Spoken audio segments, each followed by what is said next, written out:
मेरे जुनूं का नतीजा ज़रूर निकलेगा, इसी स्याह समंदर से नूर निकलेगा, इसी आशा के साथ चले हैं। आप लोग जोरदार तालियों से स्वागत कीजिए जन सुराज अभियान के सूत्रधार आदरणीय प्रशांत किशोर जी हम सभी के बीच। नमस्कार। सबसे पहले तो आप इतनी बड़ी संख्या में आए हैं, अपने शहर अपने ज़िले में मुझे जो सम्मान दिया है, मुझे मेरी बात कहने का अवसर दिया है, उसके लिए आपका तहे दिल से शुक्रिया अदा कर रहा हूं, आपका धन्यवाद कर रहा हूं।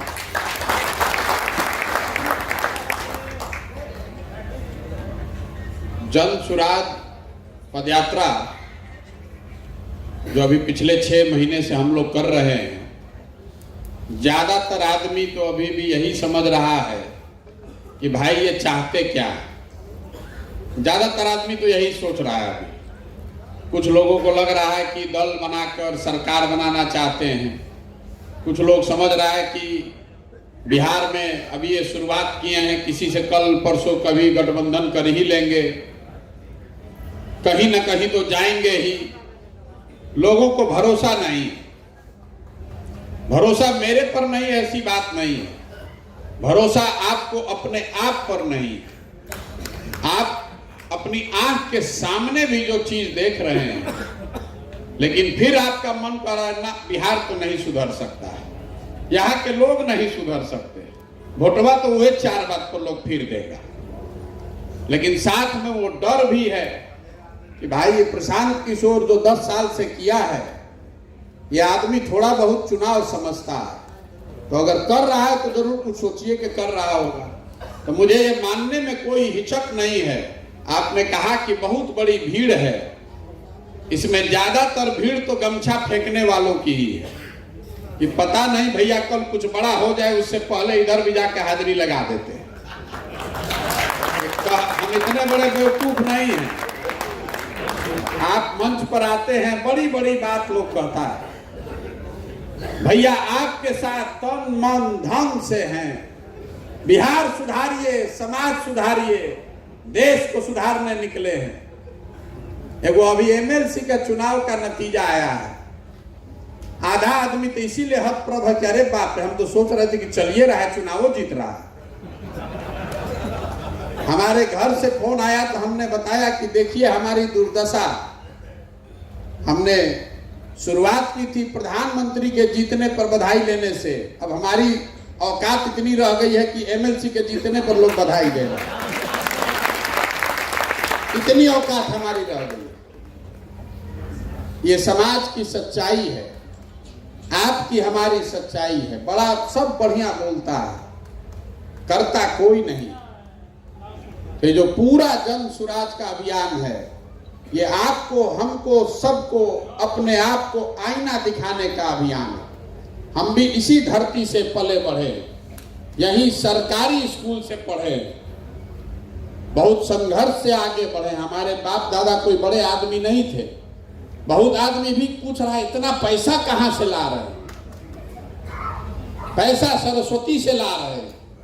हम मंत्री विधायक नहीं हैं, अफसर ठेकेदार नहीं हैं, सरस्वती की कृपा है। सरकारी स्कूल से पढ़कर चले हैं। 11वीं क्लास में पहली बार अंग्रेजी बोलने का अवसर मिला जब साइंस कॉलेज में आए। अब अंग्रेजी बोलते हैं, फ्रेंच बोलते हैं, जर्मन बोलते हैं, सब सीखा अपनी विद्वता से, अपनी समझ से, अपने प्रयास से अपने लिए जगह बनाई है। और बिहार वापस लौटे हैं, इसलिए लौटे हैं कि इस मिट्टी का कर्ज है जिसको वापस करना है। आप समझ रहे हैं कि हम सरकार बनाने आए हैं, आप हमको जानते ही नहीं। इतना छोटा सपना लेकर नहीं पैदा हुए। हमारे दादा बैलगाड़ी चलाते थे, मजदूर थे, 9 बच्चों में अपने उन्होंने 1 बच्चे को पढ़ाया, उतनी उनकी क्षमता थी। तो हमारे बाबूजी डॉक्टर बने और हमारे बाबूजी ने हमको पढ़ाया है, तो हम खड़े होकर बोल रहे हैं। आदमी कहता कि बिहार के मुख्यमंत्री बनना चाहते, अरे भाई अगर सरकार में जाना होता तो उसके लिए इतना प्रयास करने की क्या जरूरत है? आप भारत के जिस राज्य के पर भी उंगली रख दीजिएगा, वहां के सरकार में आपको कल शामिल होकर दिखा देंगे। आप आज 6 राज्यों में देश के ऐसे लोग मुख्यमंत्री हैं जिनके बनने में हमने कंधा लगाया, जो हमको अपने सरकार में ट्रॉफी की तरह बैठाने में उनको कोई हिचक नहीं है। लेकिन हमको इस बात का भी एहसास है कि हमको वो ट्रॉफी बनाकर ही रखेगा, हमसे कुछ काम नहीं कर, हमको कुछ करने नहीं देगा।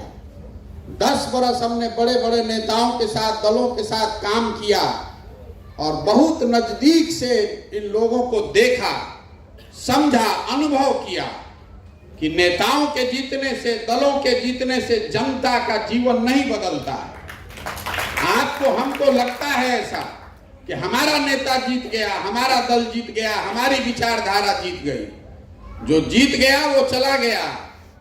आपकी और आपकी किस्मत, आपके पराक्रम, आपके प्रयास, आपके बुद्धि पर ही निर्भर करती है। इसीलिए 2012-2021 में जब बंगाल और तमिलनाडु का चुनाव का परिणाम आया, दोनों जगह जीते, तब मैंने घोषणा की कि अब ये जीवन में काम नहीं करेंगे। क्यों नहीं, क्यों छोड़ा उस काम को? उसी काम को करके इतना नाम कमाए हैं। लोग आपको ये भी बताते हैं कि उस काम को करने के लिए, सलाह लेने के लिए हमसे लोग 2-4 करोड़ नहीं, सैकड़ों करोड़ रुपया हमको देता है। इतना पैसा, इतना नाम क्यों छोड़े? इसलिए छोड़े कि हमको इस बात का एहसास हुआ कि अगर भगवान ने हमको शक्ति बुद्धि दी है तो मुझे कुछ ऐसा करना चाहिए जिससे लोगों की जिंदगी बदले। नेताओं की जिंदगी बदलने से कुछ नहीं होने वाला। और ऐसा नहीं है, बहुत आदमी को लग रहा है कि अरे भाई काल तक तो हौ पार्टी के काम करते रहना, बाग के बिहार में घूम रहे हैं। ऐसी बात नहीं है। उस काम को हमने 2 मई 2021 को छोड़ा और उसके बाद 1 साल तक घर में बैठकर ये सोचते विचारते रहे कि हमको जीवन में आगे क्या करना है। और ठीक 1 साल के बाद 2 मई 2022 को मैंने आकर बिहार में घोषणा की है कि मैं जन सुराज अभियान की शुरुआत करूंगा और उसकी शुरुआत की पहली यात्रा आपके जिले वैशाली से शुरू की। जन सुराज क्या है? ये दल नहीं है, ये चुनाव लड़ने का अभियान नहीं है, ये कोई जन आंदोलन भी नहीं है। मैंने कल भी बताया है, मेरा आंदोलनों में कोई यकीन नहीं है। मानव सभ्यता के इतिहास को अगर आप पढ़ेंगे तो आपको पता चलेगा कि पूरी दुनिया में फ्रांस की क्रांति को अगर आप अपवाद के तौर पर छोड़ दें तो किसी आंदोलन, किसी क्रांति से मानव सभ्यता का भला नहीं हुआ है। आंदोलन और क्रांति लोगों को सत्ता से हटाने के लिए, वो नई व्यवस्था बनाने के लिए नहीं है। आंदोलन ऐसा तेज हथियार है जिससे आप बड़े से बड़े वृक्ष को काट सकते हैं, लेकिन कितना भी तेज हथियार होगा तो उससे पौधे को वृक्ष नहीं बनाया जा सकता है। तो जन सुराज न दल है न आंदोलन है, ये समाज की मदद से एक नई राजनीतिक व्यवस्था बनाने का प्रयास है, जिसमें दल तो बने लेकिन वो दल समाज के सही लोग मिलकर बनाएं। कोई प्रशांत किशोर, कोई व्यक्ति, कोई परिवार, कोई जाति का दल ना हो, वो बिहार के लोगों का दल हो। ये प्रयास है। चुनाव जीतना आपको बहुत मुश्किल लग रहा है। हम आपको बता रहे हैं कि चुनाव जीतना इतना मुश्किल नहीं है। चुनाव जीतकर लोगों की अपेक्षाओं पर खरा उतरना ज्यादा मुश्किल है। 2015 में तो हम बिहार जीत गए थे। आप में से कई लोगों को लग रहा है कि कितनों बोले चुनाव जीतना बड़ा मुश्किल है। आगे क्या होगा छोड़ दीजिए। 2015 में तो जीते थे ना भाई, 190 सीट जीतकर हम लोग आए थे। कुछ हम कर पाए बिहार में? कुछ नहीं कर पाए। तो चुनाव जीतने से बिहार अगर सुधरने वाला होता तो अब तक कई लोगों ने सुधार दिया होता। इसीलिए मैं अपनी बात शुरू ही इससे करता हूं कि जिस दल ने, जिस नेता ने भी बिहार में राज किया, जिसने जो काम किया या करने का दावा करता है, उसको सही मान लीजिए। ये मान लीजिए कि कांग्रेस ने 40 वर्ष में बिहार में खूब काम किया। ये मान लीजिए कि लालू जी के राज में बिहार में लोगों को सामाजिक न्याय मिल गया, गरीबों को, पिछड़ों को आवाज मिल गई। ये मान लीजिए कि नीतीश कुमार के सुशासन से बिहार के लोगों का भला हुआ। लेकिन अगर सब की बात को सही मान भी लीजिएगा तो भी आज जो सच्चाई है वो आपके हमारे सामने है। बिहार देश का आज भी सबसे गरीब, सबसे पिछड़ा, सबसे ज्यादा अशिक्षित, सबसे ज्यादा भुखमरी और बेरोजगारी वाला राज्य है। तो बहस का सवाल ही क्या है? क्यों टाइम इस पे वेस्ट करते हैं कि किसने काम किया किसने नहीं किया? हम कह रहे हैं कि भाई जिसने जो काम किया उसके लिए उसको प्रणाम कर रहे हैं, जो काम करने का दावा कर रहा है उसके लिए भी उसको प्रणाम कर रहे हैं। लेकिन कोई भी सामान्य आदमी बताएगा कि जिस रास्ते पर पिछले 50 साल में आप बिहार को नहीं सुधार पाए, उस रास्ते पर अगले 50 साल में भी आप बिहार को नहीं सुधार पाइएगा। आपको पहले यह समझना है कि बिहार में ये दुर्दशा है क्यों। बिहार में ये दुर्दशा के जड़ में जो बात है वो लोगों की अपनी जो समस्या है उस पर वोट न देना है। देखिए, पूरी दुनिया भर के विद्वानों ने बताया है कि गरीबी से निकलने के तरक्की के 3 ही रास्ते हैं। पहला रास्ता है शिक्षा। अगर आपके घर में आपका बाल बच्चा पढ़ जाएगा तो पढ़ लिख कर वो अपनी तरक्की, अपने परिवार की तरक्की करा सकता है। दूसरा रास्ता है खेती। अगर आपके पास जमीन हो, अच्छी उन्नत खेती हो, तो उससे भी आप अपनी तरक्की करा सकते हैं। और तीसरा रास्ता है पूंजी। अगर आपने पढ़ाई नहीं किया है, अगर आपके पास खेती नहीं है लेकिन पैसा है, तो आप दुकानदारी, रोजी रोजगार करके, व्यापार करके आगे बढ़ सकते हैं। अगर आप बिहार का अध्ययन करेंगे तो आपको पता चलेगा कि ज्यादातर लोगों के लिए 3 में तीनों दरवाजे बंद हैं। बिहार में पढ़ाई की व्यवस्था सिरे से ध्वस्त कर दी गई। जो गरीब आदमी का बच्चा पढ़ रहा है स्कूल में, वहां पढ़ाई हो ही नहीं रहा है, वहां खाली खिचड़िए बटा रहा है। और बहुत आदमी जो यहाँ बैठे हैं वो ये समझ रहे हैं कि आपके बच्चे प्राइवेट स्कूल में पढ़ के बड़े होनहार हो रहे हैं। तो पहली बात, यहाँ ज्यादातर प्राइवेट स्कूल में भी पढ़ाई का स्तर बहुत खराब है। और दूसरी बात, अगर आप पढ़ाई स्कूल में प्राइवेट करके निकल भी गए तो कॉलेज तो यहाँ पर आपको सरकारी में ही पढ़ना पड़ेगा, कॉलेज तो प्राइवेट है नहीं। या यहाँ पढ़िए या यहाँ से बाहर जाइए।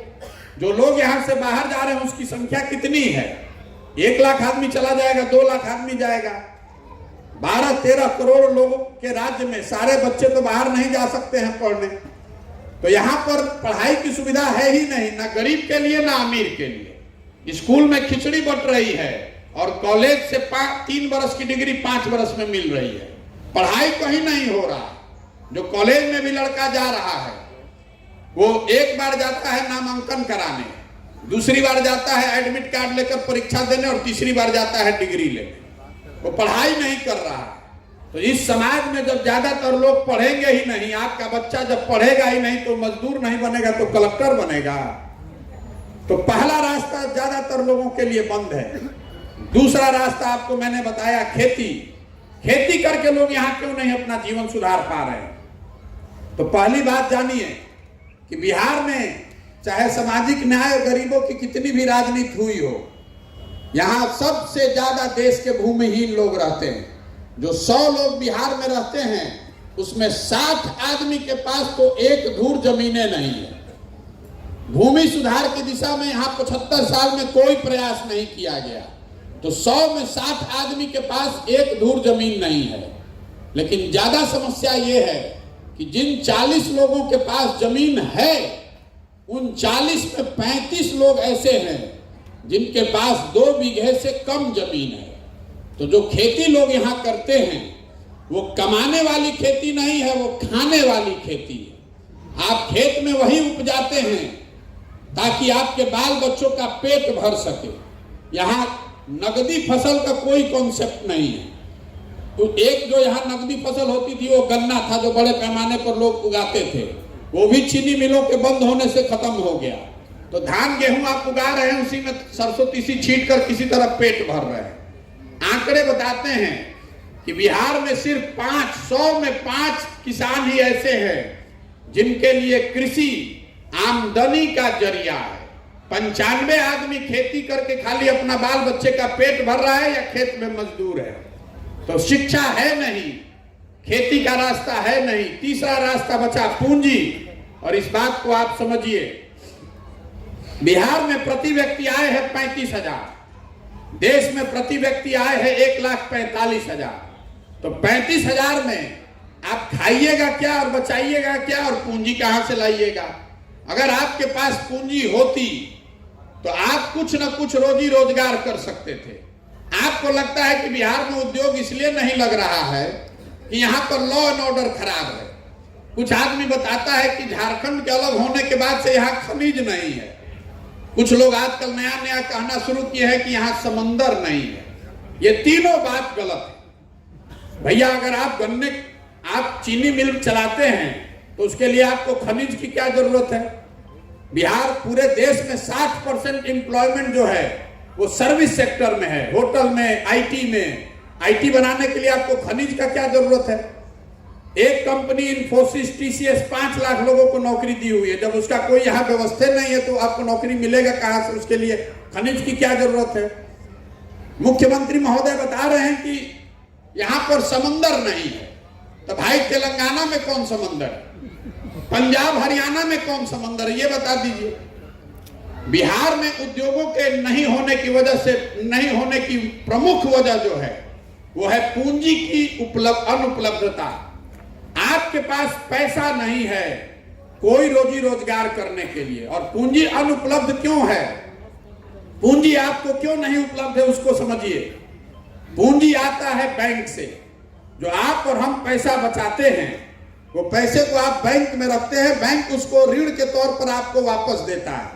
आप देखते हैं, आप दुकान करते हैं, रोजगार करते हैं, गाड़ी खरीदने जाते हैं। यहाँ रोजगार करने वाले ज्यादा लोग तो है नहीं, गाड़ी खरीदने के लिए लोग लोन लेता है। तो 5 लाख की गाड़ी है, आपने 1 लाख रुपया दिया, 4 लाख रुपया बैंक आपको लोन देता है। ये पूंजी ऐसे ही आता है। तो पूरे देश में एक मानक है जिसमें यह मानकर चला जाता है कि 100 रुपया जब आप बैंक में रखते हैं तो 70 रुपया बैंक लोन के तौर पर समाज को वापस देता है। और इसको RBI, reserve bank of India, बताता है सीडी रेशियो के तौर पर, क्रेडिट डिपॉजिट रेशियो। तो बिहार में देश का सीडी रेशियो है 70%। मतलब जो लोग देश भर के बैंकों में 100 रुपया रखते हैं, बैंक 70 रुपया वापस करता है आपको रोजी रोजगार के लिए। बिहार में ये रेशियो है 40%। इसका असर क्या हुआ वो सुनिए, आपकी आंख खुल जाएगी। पिछले साल बिहार में लोगों ने बैंकों में जमा किया 4,21,000 करोड़ रुपया। ये आरबीआई का डेटा है, बिहार में कोई आपको नहीं बताएगा। पिछले साल गरीब बिहार के लोगों ने बैंकों में, यहाँ के बैंकों में जमा किया बचत का 4,21,000 करोड़ रुपया। और देश के सीडी रेशियो के हिसाब से, आरबीआई के निर्देश के अनुसार, यहाँ 2,80,000 करोड़ रुपया आपको हमको मिलना चाहिए था रोजी रोजगार करने के लिए, घर बनाने के लिए, उद्योग धंधा लगाने के लिए, गाड़ी खरीदने के लिए। लेकिन सीडी रेशियो यहाँ है 40%। तो मिला कितना? 1,61,000 रुपया। बाकी पैसा कहां गया? बाकी पैसा बैंकों ने बिहार से ट्रांसफर कर दिया उन राज्यों में जहां पर इंडस्ट्री लग रही है, उद्योग लग रहा है। कर्नाटक में, गुजरात में, महाराष्ट्र में, तमिलनाडु, आंध्र प्रदेश, तेलंगाना में सीडी रेशियो है 90, 95, 100, 105। अब आपको एक और आंकड़ा देते हैं, इसको याद रखिएगा। सिर्फ सीडी रेशियो के गलत होने की वजह से 1990 में जब लालू जी मुख्यमंत्री बने, उस समय से लेकर पिछले साल तक बिहार से 26,35,000 करोड़ रुपया, नंबर याद रखिए, 26,35,000 करोड़ रुपया बैंकों ने बिहार के लोगों का दूसरे राज्यों में भेज दिया। कोई देखने ही वाला नहीं है। और ये बैंकों की कोई मनमर्जी नहीं है कि जितना पैसा आप यहाँ जमा कराइएगा और लोन दीजिएगा तमिलनाडु में।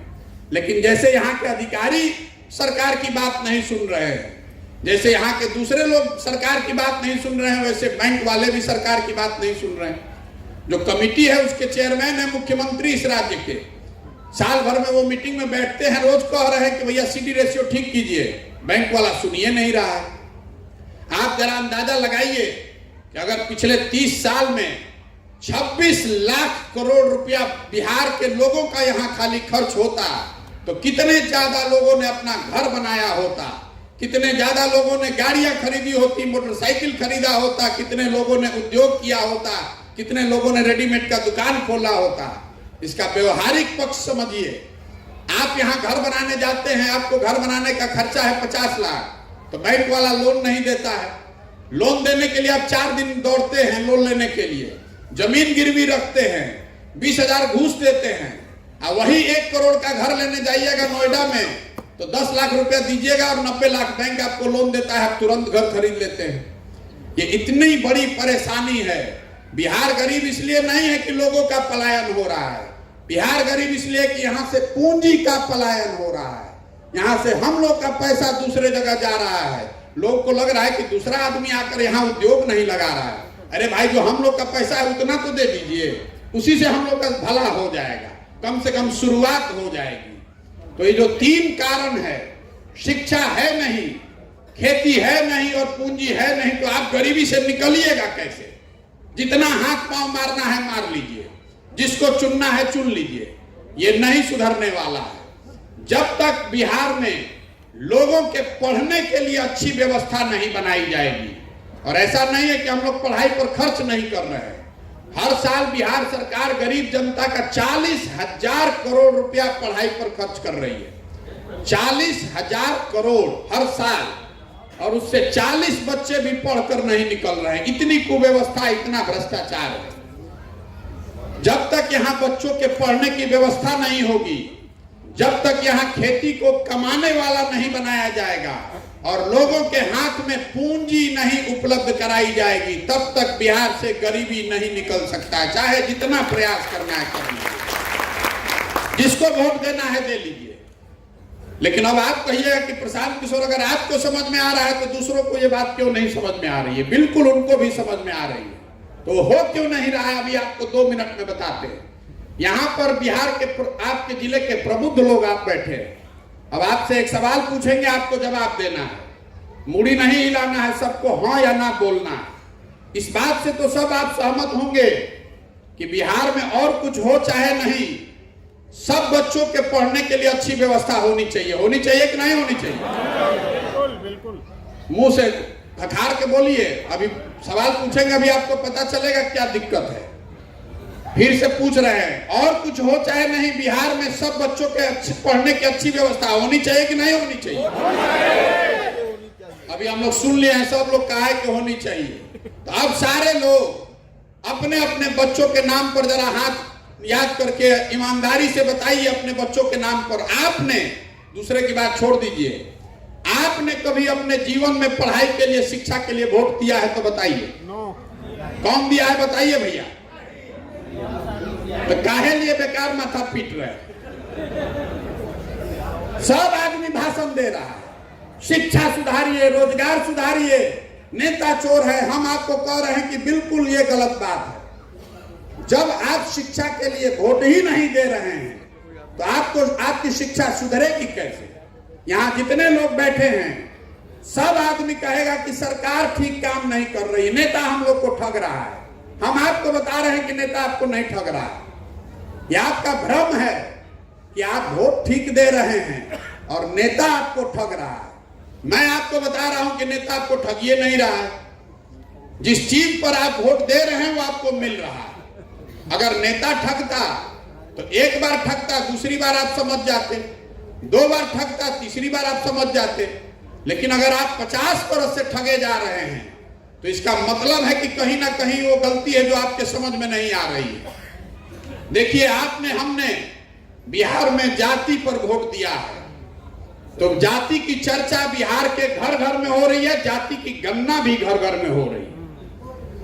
हमने यहाँ 5 किलो अनाज पर भाजपा को वोट दिया है तो बिहार में कितना भी भ्रष्टाचार है, 1 किलो चोरी करके 4 किलो अनाज सबको मिल रहा है। हमने राम मंदिर पर वोट दिया है तो स्कूल कॉलेज बने चाहे नहीं, नाली गली बने चाहे नहीं, अयोध्या में भव्य राम मंदिर बन ही रहा है। हमने वोट दिया है मोदी जी का 56 इंच का सीना देख के, तो आप टीवी जब खोलते हैं तो सुबह शाम मोदी जी का फूला हुआ सीना और चमकता हुआ चेहरा आपको दिखिए रहा है। हमने वोट दिया है गुजरात के विकास की कहानी सुन के, तो गुजरात में फैक्ट्री चल रहा है और आपके बच्चे जाकर वहां मजदूरी कर रहे हैं।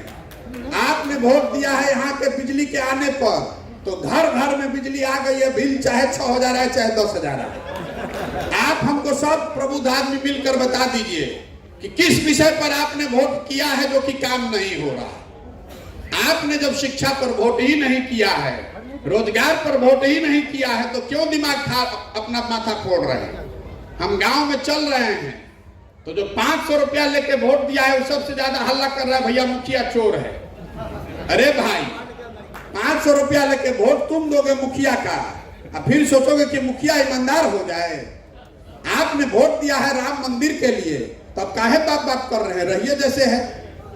आपने वोट दिया पाकिस्तान पुलवामा चाइना को देख के, तो अब क्यों बात बात कर रहे हैं कि हमारा नाली गली टूटा हुआ है। क्योंकि जिस दिन नाली गली टूटा था और आपको वोट देना था तो सब ने आपको कहा ऊपर देखो, ऊपर मोदी जी के देखो। जब पाकिस्तान हो गए तो है नाली गली में जुड़ाई बड़ा, तब क्यों नाली गली खोद रहे हैं भाई। आप जब तक न, यही पूरे अभियान का लक्ष्य है आपको बताना कि आप वोट चाहे जिसको दीजिए, लोकतंत्र की ये ताकत है। राम मंदिर इसलिए बन रहा है क्योंकि देश में एक बड़ी संख्या में लोगों ने राम मंदिर के नाम पर वोट दिया है। ये लोकतंत्र की ताकत है। जिस विषय पर भी आप वोट दीजिएगा, चाहे जिसको दे दीजिए, कहीं कम या ज्यादा वो चीज आपको मिलेगी।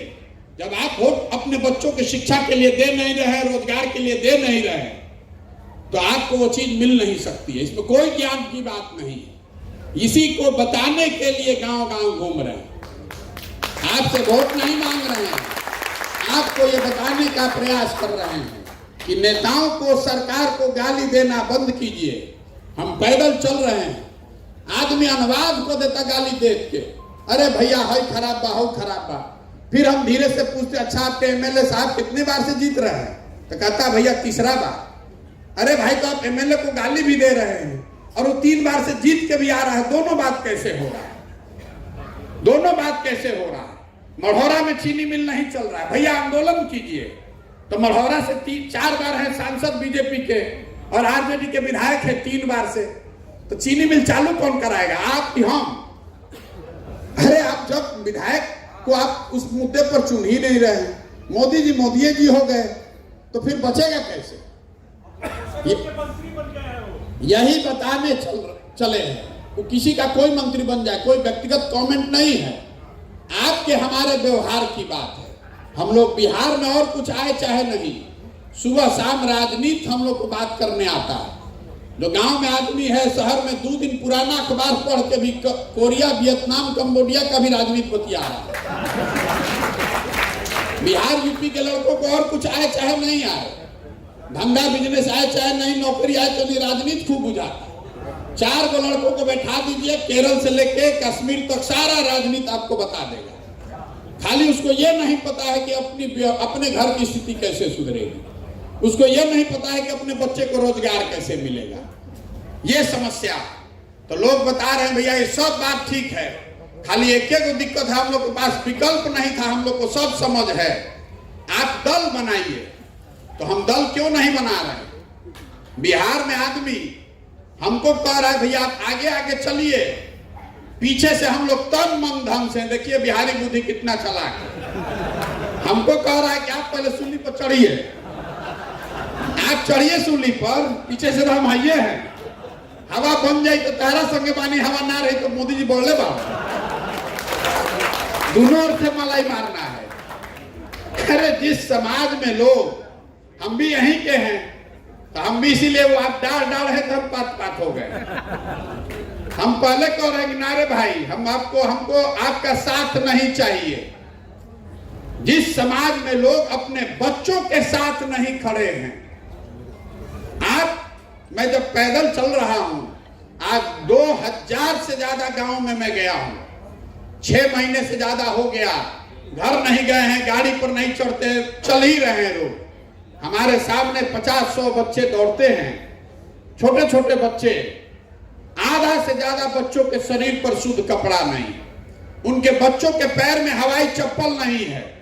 आपका बच्चा आधा पेट खाकर सो रहा है, आपका बच्चा पढ़ लिख कर बेरोजगार बैठा है, लेकिन आपको, आपके शरीर, आपके नस में इतना जाति और धर्म घुस गया है कि आपको अपने बच्चे की तकलीफ भी नहीं दिख रही है। आपको घर में बैठा बेरोजगार लड़का नहीं दिख रहा है, आपको यहाँ से बैठे बैठे चाइना दिख रहा है, यहाँ से पुलवामा पाकिस्तान दिख रहा है। तो जो समाज अपने बच्चों के साथ नहीं खड़ा है, आप वो प्रशांत किशोर के लिए खड़ा होइएगा?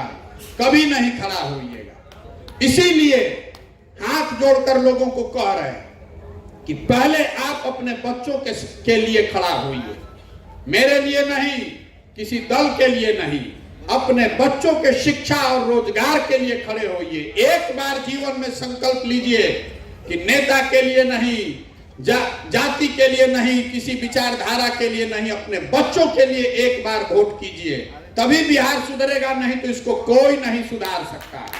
हमारा क्या आदमी कहता, प्रशांत किशोर आए हैं भैया आप सुधार दीजिएगा, नहीं सुधार सकते। एक प्रशांत किशोर आ जाए कि 10 प्रशांत किशोर, ये नहीं सुधरने वाला। जब तक यहाँ के लोग नहीं सुधरेंगे तब तक बिहार को कोई नहीं सुधार सकता है। ये लिख कर रखिए, यहाँ का लोग सुनने को तैयार ही नहीं है। उसको इतना नशा है जाति का, इतना नशा है धर्म का, इतना। गुजरात में बुलेट ट्रेन चल रहा है, आदमी थपड़ी ऐसे बजा रहा है, खुश हो रहा है, जैसे लग रहा है कि बिहार में विकास हो गया। यहाँ पर पैसेंजर के रुकने के लिए मारा मारी है कि भैया जरा पैसेंजर का स्टॉपेज करवा दीजिए, और साथ में कह रहा है भाजपा को वोट इसलिए दे रहे हैं कि मोदी जी गुजरात में बुलेट ट्रेन बनाए हैं। तो जब आप अपनी दुर्दशा के लिए आपको चिंता ही नहीं है तो आपको कौन सुधारेगा? ये इसीलिए पदयात्रा का ये लक्ष्य है कि लोगों को जाएं, उनको जगाएं, उनको हाथ जोड़ें, उनको संकल्प दिलवाएं कि कम से कम अपने लिए नहीं तो अपने बच्चों के लिए जगिए। नहीं जगिएगा तो बिहार और रसातल में चलता चला जाएगा और आपके बच्चों की चिंता कोई नहीं करेगा। एक जाति को लेकर भी यहाँ भ्रम है। हर आदमी कह रहा है कि नेता यहाँ जात का राजनीति करता है। भैया हम आपका वो भी भ्रम दूर किए देते हैं। हम सब नेता के साथ काम किए हैं, कोई नेता जात का राजनीति नहीं कर रहा। आपको पूछेंगे के जात का राजनीति करता, तुरंत आदमी बताएगा देखिए लालू जी जात का राजनीति कर रहे हैं बिहार में। हम आपको बता रहे हैं लालू जी जात का राजनीति नहीं करते। अगर लालू जी जात का राजनीति करते तो लालू जी ये कहते कि जो यादव समाज में सबसे काबिल लड़का है वही आदमी बिहार का मुख्यमंत्री होगा, बिहार का मुख्यमंत्री यादव ही होगा। और सब यादव जी भाई लोग, आप लोग लालटेन को वोट दीजिए। लालू जी नहीं न कह रहे हैं, लालू जी ये कह रहे हैं कि मेरा लड़का बिहार का मुख्यमंत्री बनेगा, सब यादव जी लोग आप लोग वोट हमको दीजिए। तो भाई ये जात का राजनीति कहां हुआ? ये तो परिवार का, बेटे का स्वार्थ का राजनीति है। जात में तो आप अधूराए हैं। लालू जी तो अपने बेटे की चिंता कर रहे हैं और लालू जी अकेले नहीं हैं। कोई पंडित का नेता है, कोई महादलित राजपूत भूमिहार का नेता है, कोई कुशवाहा का नेता है, कोई अति पिछड़ा का नेता है। जो भी नेता ऊपर है वो अपने और अपने बच्चे की चिंता कर रहा है। जात में आप और हम उलझे हुए, नेता नहीं जात में उलझा है, नेता तो अपने बच्चे में उलझा है। तो आपसे हाथ जोड़कर यही कर रहे हैं कि आप भी एक बार, कम से कम एक बार जीवन में स्वार्थी बनिए। अपने लिए नहीं तो अपने बच्चों के लिए बनिए। और नहीं तो जिस गरीबी बदहाली में आपकी जिंदगी बीती है उसी गरीबी बदहाली में आपके बच्चों की भी जिंदगी बीतेगी। और कुछ आदमी जो आप लोग धनाढ्य हैं, थोड़ा पैसे वाले हैं, तो आपका भी जान बचने वाला नहीं है। आपके भी बच्चों को यहां से छोड़कर ही भागना पड़ेगा। अगर आपके पास पैसा है तो आप बिहार में नहीं रह पाइएगा, चाहे पढ़ाई के लिए हो चाहे नौकरी के लिए हो। बहुत आदमी को लगता है कि पलायन खाली गरीब का समस्या है। हम देख रहे हैं पलायन गरीब के लिए जितनी बड़ी समस्या है उससे ज्यादा बड़ी समस्या मध्यम वर्गीय परिवारों के लिए। आप अपने बच्चे के साथ रहने का आपको भी सुख नहीं है। गरीब का लड़का जाकर मजदूरी कर रहा है और आपका लड़का जाकर कहीं बाहर अच्छे अंग्रेजी स्कूल में पढ़ रहा है। बच्चा तो किसी का उसके साथ नहीं रह रहा है। ये बिहार की सच्चाई है। इसलिए जगिए, अपने लिए नहीं तो अपने बच्चों के लिए जगिए। और दल की चिंता, विकल्प की चिंता मत कीजिए। आप विकल्प क्यों नहीं बना रहे कि भैया संसाधन नहीं है, व्यवस्था नहीं है, आपको यह नहीं पता है कि जन बल, बाहुबल, जाति बल से कैसे निपटेंगे। तो हमको जो मेरा आलोचक है उसको भी मालूम है कि भैया प्रशांत किशोर को और कुछ आए चाहे नहीं, चुनाव लड़ाने की समझ है। तो हम पैदल चल रहे हैं गांव, शहर, कस्बा, देहात से। जैसे आप दही को मथ के मक्खन निकालते हैं, वैसे समाज को मथ कर ऐसे लोगों को निकालने आए हैं जो अपने और अपने बच्चों के लिए नई व्यवस्था बिहार में बनाना चाहते हैं। चुनाव लड़ने के लिए जो व्यवस्था चाहिए, जो रणनीति चाहिए, संसाधन चाहिए, उसकी चिंता मत कीजिए। उसकी चिंता अपने भाई, अपने बेटे प्रशांत किशोर पर छोड़िए, अपने बच्चों के लिए खड़ा होइए। एक बार अपने बच्चों के लिए खड़ा तो होइए, और नहीं खड़ा होइएगा तो नेता को गाली देना बंद कीजिए। ये बंद कीजिए बकवास कि भैया बिहार बड़ा खराब है। आप ये सोच रहे हैं कि कोई आके मंगल ग्रह से बिहार सुधार दे और उसके बाद आपका जिंदगी बढ़िया हो जाएगा। तो भैया बिहार को अगर सुधारना है तो बिहार के लोगों को ही लगना पड़ेगा। कोई बाहर से आकर इसको सुधारने वाला नहीं है। समझ में आए तो इससे जुड़िए, और न समझ में आए तो जिस दल, जिस विचारधारा, जिस नेता का झंडा लेकर घूम रहे हैं, घूमते रहिए। हमको उससे कोई फर्क नहीं है, हम अपना काम कर रहे हैं। लोग आकर पूछ रहा है भैया इससे कैसे जुड़े, तो भाई इसमें पर्चा फाड़ के मेंबर बनने का कोई अभियान नहीं है, कोई व्यवस्था नहीं है। जब दल है ही नहीं तो हम आपको उसका मेंबर बनाएंगे कैसे? हम अपने पीछे चलने वालों को नहीं ढूंढने निकले हैं, दल के पदाधिकारी और कार्यकर्ता नहीं ढूंढ रहे हैं। हम ऐसे लोगों को ढूंढ रहे हैं जो दल बनाने की कुवत रखते हैं, काबिलियत रखते हैं, जो हमारे पीछे नहीं हमारे साथ चलना चाहते हैं। पूरा बिहार से जब पूरा पदयात्रा खत्म करेंगे, जो लोग भी तैयार होगा सबको एक साथ बैठाएंगे और सब लोग मिलकर तय करेगा कि दल बनाना है तो बनेगा दल। दल बनाने में कितना देर लगता है, और एक बार अगर हम दल सबके साथ मिलकर बनाएंगे तो चुनाव के लिए चिंता आप मत कीजिए, कोई नहीं बचने वाला है। हमको कह रहा है कि भैया जब से हम चलल बानी कि भाजपा का वोट ज्यादा काटेंगे कि महागठबंधन का काटेंगे, इसी गणना में लोग लगे हुए हैं। हम पहले दिन से बता रहे हैं कि भाई हम लोग की औकात ना भाजपा का वोट काटने का है ना महागठबंधन का काटने का है। हमारी औकात इतनी है कि जनता को अगर जगा दिया तो जनता दोनों को काट के साफ कर देगी। कोई नहीं बचने वाला, कोई नहीं बचने वाला है। मुफ्त में 35 साल से मुफ्त में वोट लेने की आदत लग गई है। भाजपा के डर से लालटेन को और लालटेन के डर से भाजपा को। काम कोई नहीं कर रहा है। तो एक बार जगिए, ये व्यवस्था बनाइए, अपने और अपने बच्चों के लिए खड़े होइए। किसी बात की चिंता मत कीजिए। ये एमएलसी का जो चुनाव है इसके बल पर मत आइए। अगर इस सोच में आपका भरोसा है, साल 2 साल लगाने के लिए आप तैयार हैं, तब जुड़िए। चुनाव तो आता जाता रहेगा और चुनाव हारेंगे नहीं। आप 10 साल में हमने जिसका हाथ पकड़ा है वो कोई नहीं हारा। इस बार संकल्प लेकर आए हैं, किसी दल का नहीं, नेता का नहीं, आपका हाथ पकड़े हैं और भरोसा रखिए आपको भी हारने नहीं देंगे। अभी आपको लग रहा है हम गाड़ी से घूम रहे थे तो लोग कह रहे हैं अभी कैसे घूम रहे हैं, क्या होगा इससे।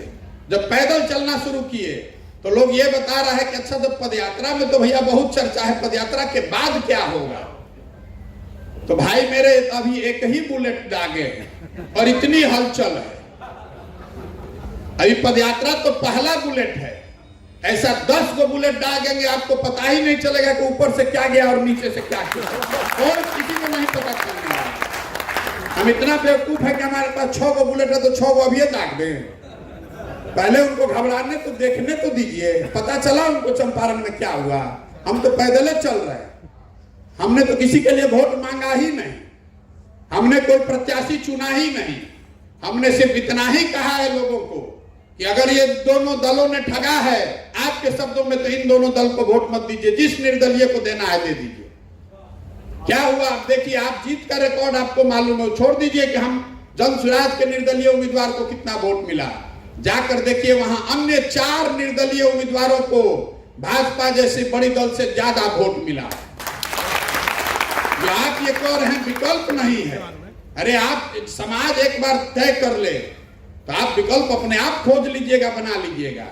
आप में से बहुत कम लोग जानते होंगे 1980 में एनटीआर ने जब आंध्र प्रदेश में इंदिरा गांधी को चुनौती दी तो इंदिरा गांधी ने उस समय उनकी पार्टी को रजिस्टर नहीं होने दिया, तो सारे सीट पर निर्दलीय उम्मीदवार खड़ा किए गए और पूरे आंध्र प्रदेश में, यूनाइटेड आंध्र प्रदेश में एनटीआर के निर्दलीय उम्मीदवार जीत कर आ गए, अलग अलग सिंबल पर। इंदिरा जी वहां नहीं रुकी, फिर उस सरकार को बर्खास्त किया गया। 3 महीने के बाद फिर चुनाव हुआ, फिर वही टीडीपी जीत कर आ गई। एक बार जनता ठान ले तो कोई बल टिकने वाला नहीं है। जन बल के आगे कोई बल नहीं है। आप खड़े होइए, अपने और अपने बच्चों के लिए खड़े होइए और नए बिहार का संकल्प लीजिए। यही बताने के लिए चल रहे हैं। अब एक बार एक नारा लगाकर इसको खत्म करेंगे। मैं बोलूंगा जय बिहार, आपको बोलना है जय जय बिहार। और छपरा में लोगों ने बहुत नारा लगाया है, उन 5 जिलों से आपकी आवाज बुलंद होनी चाहिए। आप लोकतंत्र की धरती हैं। जय बिहार, जय बिहार, जय बिहार। तो हम बिना मतलब का नारा भी नहीं लगवाते। आपने नारा सुना होगा, हर हर मोदी घर घर मोदी। बिहार में बाहर है, नीतीश कुमार है। तो अब हम ये नारा क्यों आपको लगवा रहे हैं घर घर? ये इसलिए लगवा रहे हैं कि आपका आत्मसम्मान जगे, इस मिट्टी का गौरव करना सीखिए। बिहार के लड़के बाहर जा रहे हैं, कोई पढ़ने जा रहा है, कोई मजदूरी करने जा रहा है, जिसका मन है वही गाली दे रहा है। बिहारी मतलब बुर्बक, बिहारी मतलब अनपढ़, बिहारी मतलब बेवकूफ। ये शब्द बिहारी गाली बन गया है पूरे देश में। बिहार के लोग बाहर कहते हैं हम बिहार के नहीं हैं, यूपी के हैं। ये दशा हो गई है। तो मैं आपको ये समझाने आया हूं, आपसे आग्रह करने आया हूं कि इस मिट्टी का गौरव करना सीखिए। ये बेवकूफों की धरती नहीं है, ये तो ज्ञान की भूमि है। देवताओं को भी बिहार में आकर ज्ञान मिला है। हम लोग के पूर्वजों ने इस देश पर 1500 साल तक उनको शासन करना दिखाया है, सिखाया है। आज हम लोग की बेवकूफी से हम लोग के बच्चे पूरे देश में घूम घूम कर मजदूरी कर रहे हैं। जगिए और इस मिट्टी का सम्मान कीजिए, आत्मसम्मान अपना जागृत कीजिए और ऐसी व्यवस्था बनाइए कि आपके हमारे बच्चों को पढ़ने के लिए, रोजगार के लिए कहीं बाहर नहीं जाना पड़े। इसी आग्रह के साथ मैं अपनी बात खत्म करूंगा। आप यहाँ आए, मुझे मेरी बात कहने का अवसर दिया, इसके लिए आपका बहुत बहुत धन्यवाद।